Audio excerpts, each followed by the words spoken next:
Kanha ji maths classes में आप सभी का स्वागत है। आज हम पढ़ेंगे लीनियर अलजेब्रा। लीनियर अलजेब्रा की पिछली वीडियो में हमने एक्सरसाइज 2.2 के आर्टिकल्स एंड क्वेश्चंस कंप्लीट कर लिए थे। तो आज हम 2.3 के आर्टिकल शुरू करेंगे जिनका नाम है basis of a vector space. देखिए डेफिनेशन क्या है। Let V over F be a vector space a subset S is equal to 1 v2 up to vn of v is set to be basis of v। v over f कोई vector space दिया है, कोई v के कुछ elements का set उठाया है, n elements का सेट उठा लिया v1 v2 up to vn। इसको हम बेसिस कब कहेंगे? पहली रिक्वायरमेंट क्या है कि ये जो वेक्टर्स हैं v1 से लेके vn ये सभी के सभी लीनियरली इंडिपेंडेंट होने चाहिए। सेकंड क्या है कि जो ये v1 v2 vn ये जो n एलिमेंट्स ही हैं ये क्या करेगा?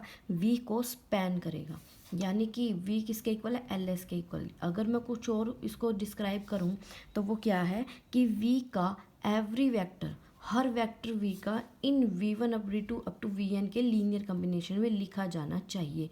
यानी कि v के अंदर ऐसा कोई एलिमेंट नहीं होना चाहिए जो इनके लीनियर कम्बिनेशन में ना लिखा जाए। एवरी एलिमेंट लिखा होना चाहिए इनके लीनियर कम्बिनेशन में। तो किसी भी सेट को, कोई भी सेट हमारे पास जो होता है उसको हम बेसिस कब कहेंगे? पहली बात, सेट का li होना बहुत ज़रूरी है, उसके अंदर li फैक्टर्स होने चाहिए। सेकंड चीज़ क्या है, जो सेट है हमारे पास में वो स्पैन करेगा किसको? वेक्टर स्पेस को। यानी कि इसके अंदर जितने भी जो एलिमेंट्स हैं हमारे पास, जो एलिमेंट्स वेक्टर्स हैं वो क्या करेंगे? स्पैन करेंगे वेक्टर स्पेस v को। तो ये दो कंडीशन अगर सेटिस्फाई होती हैं तो हमारा क्या हो जाएगा? बेसिस हो जाएगा। नेक्स्ट देखिए, जैसे कि हम लेके चलते हैं E1 ले लिया 1 0, E2 ले लिया 0 1। तो आर स्क्वायर के जितने भी एलिमेंट्स हैं इनके लीनियर कॉम्बिनेशन में लिखे जा सकते हैं और वो दोनों के दोनों li हैं, तो ये बेसिस हो जाएंगे। जो अब जैसे इस मैं लेके चलती हूँ E3, R3 का क्या हो जाएगा? E1 E2 E3 हो जाएगा। Rn का क्या हो जाएगा? E1 E2 up to En। जो जैसे En हम लेके चलते हैं ना, मैं आपको स्टैंडर्ड बेसिस के बारे में थोड़ा बता देती हूँ। स्टैंडर्ड बेसिस जो होते हैं वो होते हैं E1 E2 E3 up to so on. ठीक है, En ले लेते हैं, जैसे r की पावर n टप्पल में लेके चल रहे हैं। तो E1 में क्या होगा? फर्स्ट प्लेस पे 1 होगा, बाकी सारा 0। E2 में क्या होगा? सेकंड प्लेस पे 1 होगा, बाकी सारा 0। E3 में क्या होगा? थर्ड प्लेस पे 1 होगा, बाकी 0। अप टू En में क्या होगा? जो nth प्लेस है वहाँ पे 1 होगा, बाकी सारा 0। जैसे कि मैं आर क्यूब ले लेती हूँ। आर क्यूब में E1 में फर्स्ट प्लेस पे 1 है, E2 में सेकंड प्लेस पे 1 है एंड E3 के अंदर क्या हो जाएगा? थर्ड प्लेस पे 1 हो जाएगा। ये क्या होते हैं? स्टैंडर्ड बेसिस होते हैं। और ये स्टैंडर्ड बेसिस हमेशा li भी होते हैं और क्या करते हैं? वेक्टर स्पेस को स्पैन भी करते हैं। नेक्स्ट देखिए, इनको नेचुरल बेसिस भी बोलते हैं। जब हमें बेसिस गिवन ना होना, जैसे कोई क्वेश्चन आता है और उसमें बोला जाए कि जो कुछ भी निकालना है और बेसिस की ज़रूरत है, बेसिस गिवन नहीं है, तो हम बिना सोचे समझे इनको ही यूज़ करेंगे अगर बेसिस गिवन ना हो तो। देखिए नेक्स्ट ने बोला जो सिंगलटन जीरो है वो LD होता है, आपको पता ही है ये तो इसका ये बेसिस नहीं होगा नल स्पेस के लिए। इनफैक्ट जो फाई होगा वो बेसिस होगा, क्योंकि फाई क्या होता है हमारे पास में li होता है। जो नंबर ऑफ वेक्टर होते हैं बेसिस में वो यूनिक होते हैं, लेकिन बेसिस यूनिक नहीं होते। इसका एग्जांपल लेके दिखाती हूँ मैं आपको। जैसे कि हम आर क्यूब की मैं बात करते हैं, ठीक है। स्टैंडर्ड अगर मैं बेसिस लूँ, स्टैंडर्ड बेसिस देखिए ये R3 हमारे पास में कितने डायमेंशन? 3 डायमेंशन का है। तो बेस नंबर ऑफ एलिमेंट्स जो उसके अंदर होंगे बेसिस में वो भी क्या जाएंगे? 3 जाएंगे। मैं स्टैंडर्ड बेसिस ले लेती हूँ E1 E2 E3, ये ले लिए मैंने, ठीक है। अब नेक्स्ट में कोई और बेसिस उठा लेती हूँ मैं। देखिए बेसिस में मैंने क्या किया है? 1 0 0 ले लिया, 0 1 0 एंड जो थर्ड है, दो तो सेम हो जाएंगे लेकिन थर्ड को मैं 1 1 1 लेके चल पड़ती हूँ। अब ये E3 तो है नहीं, देखिए दोनों के दोनों, ये भी बेसिस होगा ये भी बेसिस होगा, चेक करना, ये li भी होगा और स्पैन भी करेगा, ठीक है। तो ये भी बेसिस है ये भी बेसिस है। नंबर ऑफ एलिमेंट्स तो सेम है लेकिन एलिमेंट्स सेम नहीं है। वो ये कह रहा है कि नंबर ऑफ एलिमेंट्स तो जितने भी बेसिस लोगे आर क्यूब के, आप जितने भी बेसिस लोगे सबके number of elements in basis 3 ही जाएंगे, लेकिन बेसिस यूनिक हो ज़रूरी नहीं है। देखिए मैं सेकेंड बेसिस लेती हूँ, ये मेरे पास सेकेंड बेसिस था, ये मेरे पास थर्ड बेसिस, ये स्टैंडर्ड फर्स्ट बेसिस। इसमें मैंने क्या किया है? 1 1 0 ले लिया, उसके बाद 0 1 0 एंड 1 1 1, ये मैंने थर्ड बेसिस ले लिया। उसके बाद यहाँ पे 1 1 लेके और फिर आप यहाँ पे हमारे पास है 1 0 0, यहाँ पे ले सकते हो 1 1 0 या 0 1 1। इस टाइप से हम क्या कर सकते हैं, काफ़ी सारे बेसिस बना सकते हैं। तो बेसिस के अंदर नंबर ऑफ़ एलिमेंट्स तो फिक्स होंगे, यूनिक होंगे, लेकिन बेसिस यूनिक नहीं होंगे। उसने बोला जो बेसिस होता है वेक्टर स्पेस का वो LI होता है, लेकिन जो LI सेट ऑफ वेक्टर होता है वो बेसिस हो ज़रूरी नहीं है। क्या बताओ, वो स्पैन ना करे। मैं R³ को उठा लेती हूँ। इसके अंदर R³ को स्पैन करने वाले कौन से बेसिस होते हैं, 1 0 0 0 1 0 स्टैंडर्ड बेसिस की बात कर रही हूँ। होते तो काफ़ी सारे हैं, लेकिन यहाँ पे मैं स्टैंडर्ड बेसिस उठा रही हूँ। देखिए ये LI है और एंड स्पैन करता है, ठीक है। अगर मैं सेट ले लूँ S जिसके अंदर सिर्फ 1 0 0 एंड 0 1 0 है, तो ये तो LI तो है, लेकिन नोट स्पैन S को V को स्पैन नहीं करता, क्योंकि थर्ड हमारे पास में कोऑर्डिनेट की वैल्यू आएगी नहीं इससे। तो ये LI तो है लेकिन स्पैन नहीं कर रहा। नेक्स्ट आ जाता है ऑर्डर बेसिस। बेसिस जी को हम ऑर्डर बेसिस कब कहेंगे, जब उसके वेक्टर्स को स्पेसिफाइड ऑर्डर में लिखे जाएं, जैसे कि इसमें लिखे गए हैं। जैसे मैं बेसिस लेके चल रही हूँ ना, तो E1 E2, अगर मैं बेसिस B लेके चलूँ इसका सेट, तो E1 E2 E3 की पहले वाला मतलब हमारे पास में फर्स्ट वाला एलिमेंट है 1 है, सेकंड में सेकंड वाला एलिमेंट, थर्ड में थर्ड वाला एलिमेंट, तो एक स्पेसिफाइड ऑर्डर में लिखे गए हैं। इसको बोलते हैं ऑर्डर्ड बेसिस, ठीक है। नेक्स्ट अब देखिए, नेक्स्ट आ जाता है coordinate of a vector. Coordinate of a vector to the basis. देखिए ये क्या होगा, B कोई बेसिस ले लेते हैं, V1 V2 up to Vn।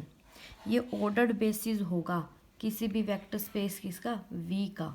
देखिए कब उसने क्या बोला है, और जो vector V belongs to V है वो अब हम इससे एक्सप्रेस कर सकते हैं। देखिए जो भी ये हमारे पास में बेसिस गिवन है, तो बेसिस क्या करता है, LI तो होगा लेकिन स्पैन भी कर रहा है। और अगर मैं कोई एलिमेंट V का उठाऊँ तो वो इसके लीनियर कम्बिनेशन में लिखा जाएगा, तो मैंने लीनियर कम्बिनेशन में लिख दिया।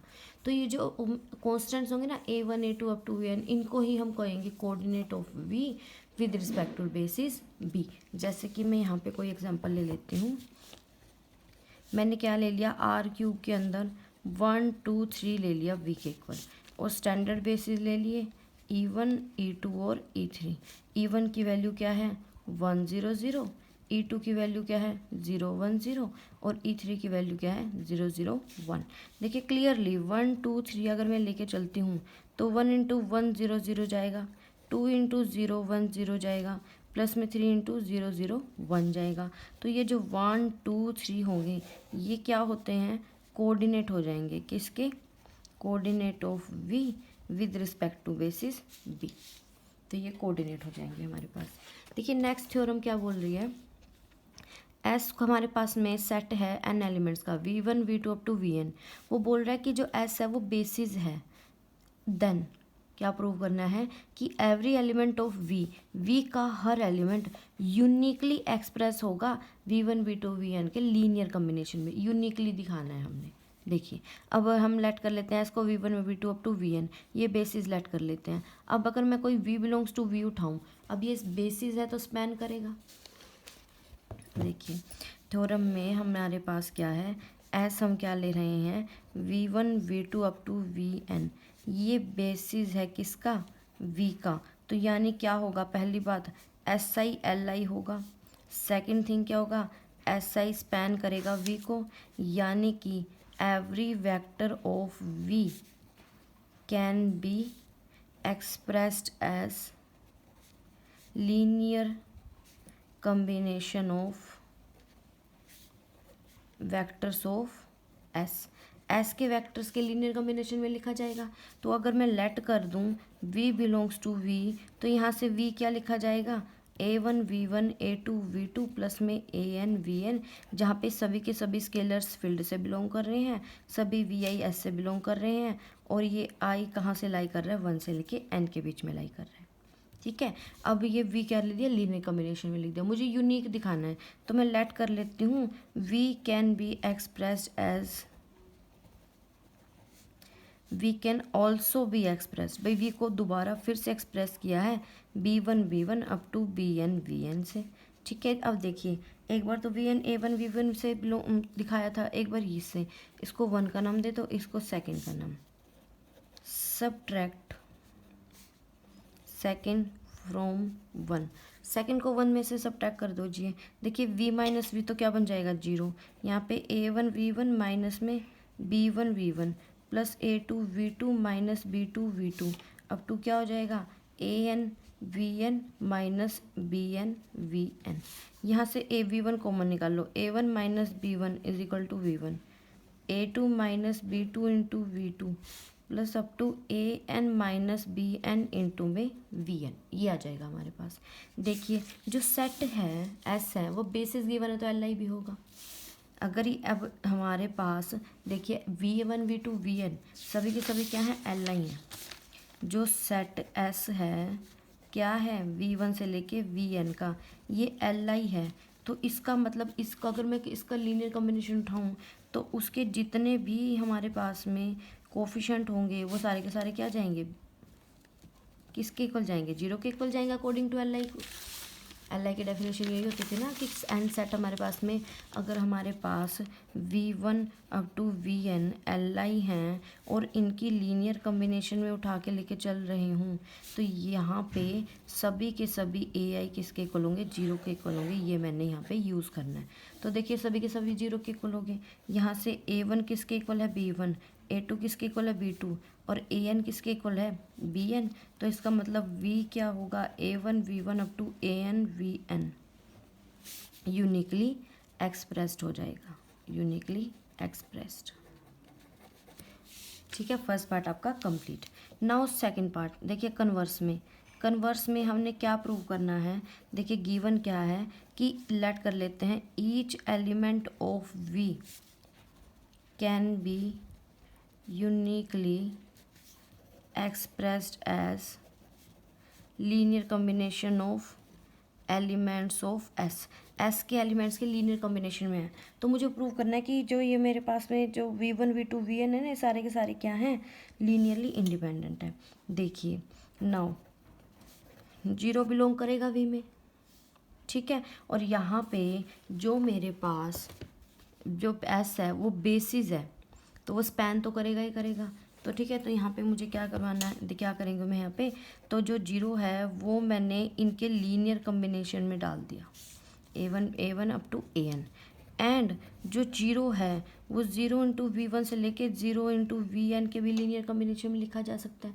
अब वो बोल रहा है यूनिकली एक्सप्रेस्ड करेगा तो इसका मतलब क्या होगा कि A1 भी 0 है, A2 भी 0 है, अप टू AN भी 0 है। अगर ये सभी 0 हैं तो फ्रॉम थर्ड ले लेना भाई, फ्रॉम थर्ड जो हमारे पास में set V1 up to VN है ये क्या हो जाएंगे LI हो जाएंगे। देखिए कोई भी हमारे पास अगर सेट गिवन है, ठीक है, वो हमने बेसिस प्रूव करना है तो अगर मैं उसको देखिए वो स्पैन तो करेगा ही करेगा, लीनियर कॉम्बिनेशन में दिखाना तो आसान है, लेकिन अगर LI और दिखा दें तो वो बेसिस बन जाता है। यहाँ पे मैंने क्या दिखा दिया LI दिखा दिया, ये LI दिखा दिया तो इसका मतलब वो क्या होंगे बेसिस हो जाएंगे। नेक्स्ट देखिए there exist a basis for each, इसको बोलते हैं एग्जिस्टेंस थ्योरम, नेमिंग थ्योरम है, थोड़ी ध्यान से पढ़ना कि there exist a basis for each finitely generated vector space. वो बोल रहे हैं जितने भी फाइनाइटली जनरेटेड वेक्टर स्पेस होते हैं ना उनके रिस्पेक्ट में बेसिस पक्का एग्जिस्ट करता है। या फिर एक और डेफिनेशन है इसकी कि अगर S V1 V2 VN span कर रहा है तो यहाँ पे वो बोलेगा कोई सबसेट होगा S का जो बेसिस होगा V का। देखिए यहाँ पे सबसेट क्यों बोला, क्योंकि अगर मुझे स्पैन तो कर रहा है लेकिन ये तो पक्का नहीं है ना कि V1 V2 VN LI हैं या LD हैं। अगर ये LD हुए तो वो LD वाला एक हटा देंगे, बाकी क्या बचे जाएंगे LI बचे जाएंगे, तो वो इसलिए सबसेट बोल रहे हैं। आपको करेंगे तो ये थ्योरम समझ आ जाएगी। देखिए क्या है, अगर S कोई लीनियरली इंडिपेंडेंट सेट है, देखिए S यहाँ पे क्या गिवन है, S यहाँ पे हमारे पास में स्पैन कर रहा है किसको V को। अगर S LI भी हो गया इसका मतलब S क्या हो जाएगा बेसिस हो जाएगा। अगर S LI नहीं है, अगर S LD है, देखिए LD है तो इसका मतलब कि इन एलिमेंट्स ऑफ S के अंदर से वन एलिमेंट कोई एलिमेंट होगा एस का which is linear combination of, जो कि दूसरों के लीनियर कम्बिनेशन में ऑफ अदर वेक्टर्स के लीनियर कम्बिनेशन में लिखा जाए। ये थ्योरम हम कर चुके हैं पहले। अगर कोई वेक्टर सेट एल है तो उसमें से एक एलिमेंट तो ऐसा पक्का होगा जो बाकी दूसरी के लीनियर कम्बिनेशन में लिखा जाएगा। ठीक है, तो मैं लेट कर लेती हूँ एस। मेरे पास एस क्या है यहाँ पे, V1 V2 up to Vn है। लेट कर लेती हूँ कि वी आर जो एस से बिलोंग कर रहा है वो एक्सप्रेस्ड हो रहा है as linear combination of V1 V2 up to VR-1 VR+1 से लेके Vn के लीनियर कम्बिनेशन में लिखा जा रहा है। ठीक है, तो VR कैसे होगा, B1 V1 B2 V2 up to में BR-1 VR-1 up to BR+1 VR+1 up to क्या जाएगा BN VN। देखिए लीनियर कम्बिनेशन में ही लिखा है मैंने बस, और कुछ नहीं किया। ठीक है, अब नाउ मैं उठा रही हूँ कोई भी V बिलोंग्स टू V ले लेना। ठीक है, और जो S है वो स्पैन कर रहा है V को। सो यहाँ से V किसको लिख सकती हूँ मैं, A1 V1 up to AR VR up to क्या जाएगा मेरे पास में AN VN, जहाँ पे मैंने लीनियर कम्बिनेशन में डाल दिया। और VR की वैल्यू तो मेरे पास ये है, पुट कर देते हैं। तो देखिए V की वैल्यू क्या हो जाएगी, A1 V1 up to plus में AR-1 VR-1 प्लस में AR बाहर B1 V1 अप टू, देखिए यहाँ पे मैंने ये वैल्यू पुट की है, क्या जाएगा मेरे पास में BR-1 VR-1 plus BR+1 VR+1 up to plus में BN VN plus up to ये देखिए AR+1 VR+1 और उससे आगे क्या आ जाएगा AN VN। अब मैं V1 V2 अब इनके एलिमेंट्स का कलेक्ट करती हूँ।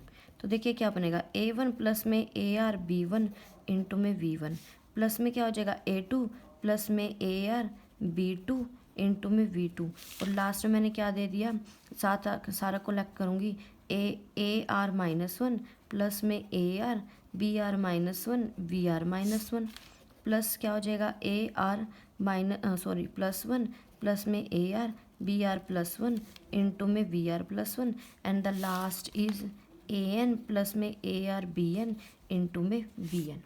ये क्या हो जाएगा, अब ध्यान से देखिए, जो V है वो मैंने V1 V2 up to VR-1 and VR+1 से लेके VR के लीनियर VN के लीनियर कम्बिनेशन में दिखा दिया।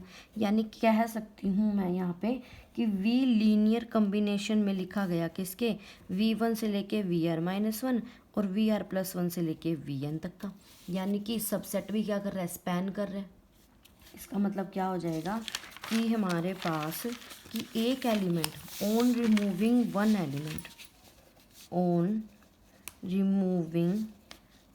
Element V R from S remaining vectors still span V को स्पैन कर रहे हैं निकालने के बाद भी। अगर ये जो सेट है हमारे पास, लेट कर लेती हूँ S dash V1 V2 up to VR-1 VR+1 up to VN। अगर ये एस डैश LI है तो इसका मतलब एस डैश क्या बन जाएगा, बेसिस बन गया। लेकिन अगर एस डैश LD है, ठीक है, ऑन रिपीट सेम प्रोसेस करने के बाद वी गेट अनदर सेट, हमें कोई दूसरा सेट मिलेगा एस डबल डैश। ठीक है ना, इनमें से कोई एक एलिमेंट बाकी के लीनियर कॉम्बिनेशन में लिख देंगे, ऐसे ही हमें क्या मिलेगा, एक कम एलिमेंट का सेट मिल गया। If S dash is LI, अब वो LI होगा तो एस डबल डैश क्या बन जाएगा, बेसिस बन जाएगा। और अगर एस डबल डैश LD हुआ, वी रिपीट सेम प्रोसेस, हम सेम प्रोसेस रिपीट करते रहेंगे ऑन कंटिन्यूइंग लाइक दिस। इसी तरह कंटिन्यू करते रहे like this, we get a set which is LI। तो ये अब करते करते कहीं ना कहीं तो जाके ये प्रोसेस रुकेगी और वो हमें क्या मिल जाएगा, LI मिल जाएगा। And this set will be basis of V, और वो सेट क्या हो जाएगा, वी का बेसिस हो जाएगा। मान लीजिए कि जैसे n एलिमेंट्स हैं एस के अंदर, हमने एक कम किया फिर भी एल डी मिल रहा है, दो कम किए फिर भी एल डी मिल रहा है, मतलब करते करते करते करते एक एलिमेंट तो उसमें उस सेट एस में एस को कम करते करते हम एक एलिमेंट पे तो पहुंच सकते हैं। और सिंगलटन हमेशा क्या होता है, एल आई होता है, तो वो क्या बन जाएगा, बेसिस बन जाएगा। और वैसे ज़रूरत ये सिर्फ लास्ट ऑप्शन है कि एक बचेगा, पर कई बार क्या होता है कि जैसे 5-6 गिवन होते हैं तो 3 तक पहुंचने पे भी या 4 तक पहुंचने पे भी वो एल आई हो जाते हैं। ठीक है, तो इस तरह एक एक कम करते रहेंगे, हमें कहीं ना कहीं जाके तो क्या मिलेगा, एल आई सेट मिलेगा, और वो क्या बन जाएगा, बेसिस बन जाएगा।